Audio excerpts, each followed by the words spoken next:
আজ ১৪ই ডিসেম্বর সিরাজগঞ্জ মুক্ত দিবস। ১৯৭১ সালের এই দিনে পাক বাহিনীকে পরাজিত করে সিরাজগঞ্জকে মুক্ত করেন মুক্তিযোদ্ধারা। মুক্তিযুদ্ধের শুরুতেই পলাশডাঙ্গা যুব শিবির নামে একটি সংগঠন গড়ে তুলে পাক বাহিনীকে প্রতিরোধ শুরু করে গেরিলা বাহিনী। ১৩ই ডিসেম্বর শৈলাবাড়িতে পাক বাহিনীর সঙ্গে সর্বশেষ সম্মুখ যুদ্ধ হয়।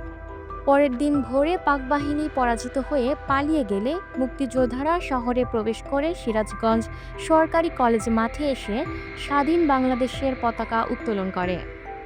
শত্রুমুক্ত হয় সিরাজগঞ্জ। দিনটি উপলক্ষে জেলা প্রশাসন, মুক্তিযোদ্ধা সংসদ ও বিভিন্ন সংগঠন নানা কর্মসূচি গ্রহণ করেছে। Lucky Akter, up to date news, Dhaka.